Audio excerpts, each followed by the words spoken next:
Hello, my name is Adrian Salbuchi. I'm speaking to you from Buenos Aires in Argentina. And I wanted to talk to you about the financial crisis. Everybody seems to be talking about the global financial crisis, but I want to show you, based on our experience in Argentina, that there is no global financial crisis.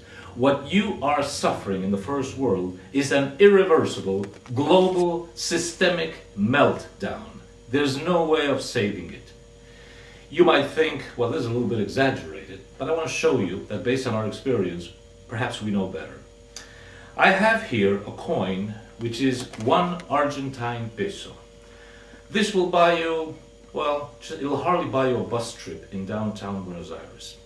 And yet, if I were to go to 1970, in 1970, this little coin would have purchased you Argentina 4 or 5 times after another. Why?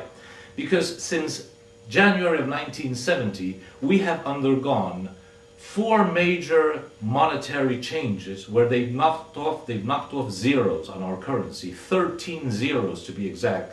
So this would be worth 10 trillion pesos from that time. And 10 trillion pesos at that time would have probably bought you Argentina 3 or 4 times over.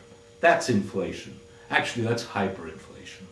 So when we hear about your inflationary concerns and everything, we've seen that, we've done that. We've been through the whole thing. We've been through inflation, hyperinflation, systemic banking meltdowns, currency changes, debt bond swaps, mega debt bond swaps, financial armoring, banking holidays, freezing of bank accounts, just about everything you can possibly imagine referring to a nation's total breakdown of its monetary, banking and financial systems. So based on our experience, if you were to say, well, what should we do in the United States and in Europe? I would say go to the bank and get your money out fast. Repeat, go to your bank and get your money out fast. And buy anything. Buy an apartment, buy a house, buy a lot, buy anything. Buy gold, buy a car.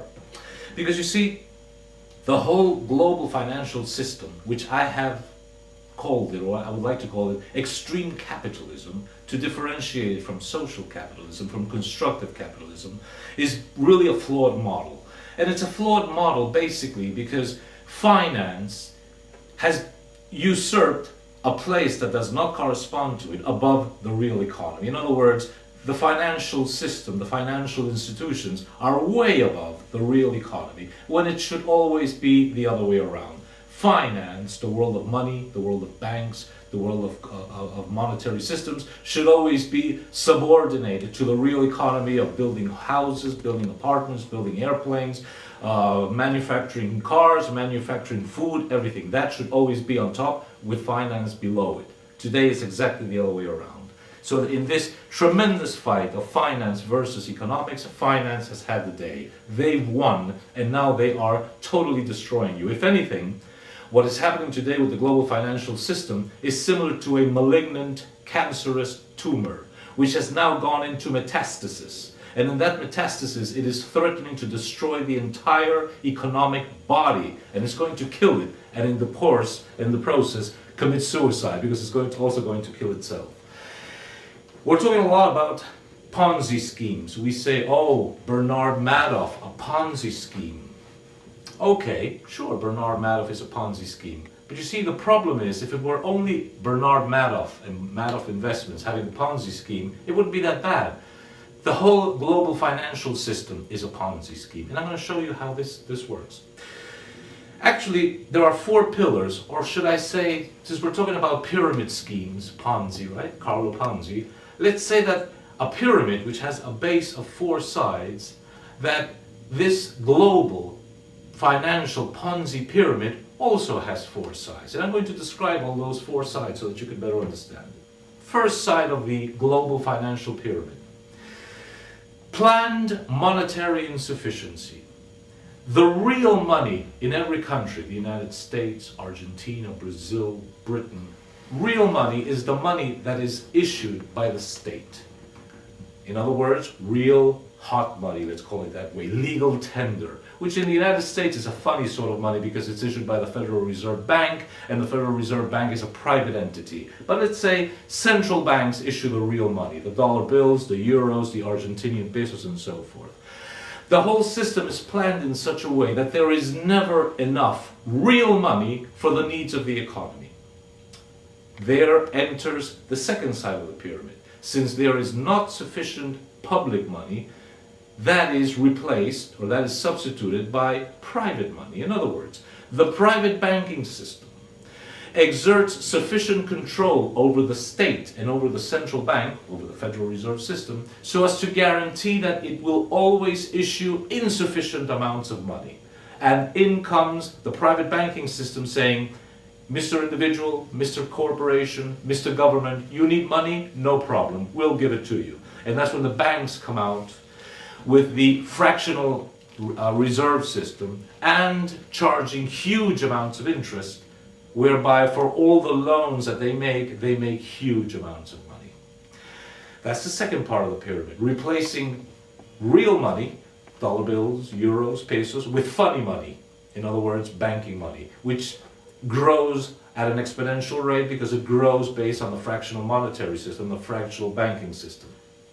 The third side of the pyramid, do everything by debt. Consumers are always indebting themselves. Do everything with a credit, do everything with a loan. If an individual wants something, no problem, have it on credit. If a corporation needs to build a new headquarter or a new manufacturing assembly line, no problem, do it on credit. If the government has to do something in Argentina, in the United States, no problem. Just get yourself nicely indebted with all the major private banks. And you have now a situation where, in the United States, for example, the government owes over $10 trillion, that's your debt indebtedness. Corporations owe about $9 trillion. Individuals owe about another $9 trillion. My country, Argentina, the state is indebted in over $300 billion. And our individuals are also indebted. Everybody's indebted, everywhere in the world. Individuals, corporations, states, everybody owes money. And the key question is, owes money to who? Why is the entire planet indebted to somebody? And the funny money thing is particularly dangerous because it has grown enormously. We all talk about the derivatives market. Let me give you a little bit of information that came out in the New York Times last September. 20 years ago, there was no derivatives market. In 2002, the derivatives market had grown to $102 trillion.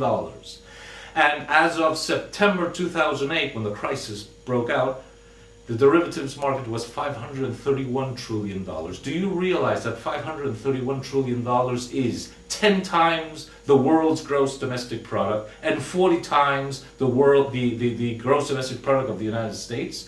Do you realize that funny money has swamped completely the real economy? And that is where your problem is. And the amounts are so huge that there's no way anybody can stop it. There's no Obama bailout plan. There's no Federal Reserve bailout plan. There's no G20 bailout plan. The amounts are just too big.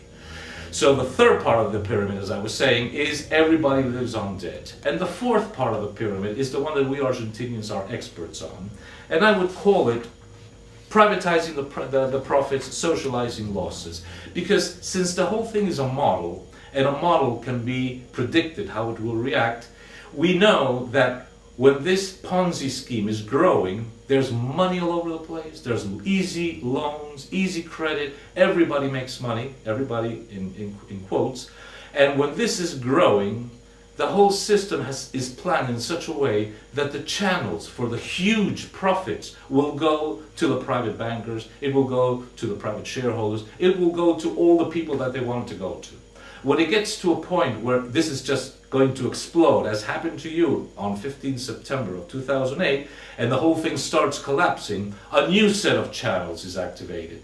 And all the losses are socialized. Just as the profits were privatized to the people who they want to privatize them to, when the whole thing blows down and starts imploding and collapsing, that is socialized via taxpayer bailout plans or via the Federal Reserve issuing trillions of dollars of fake money, which means the entire planet is paying for it.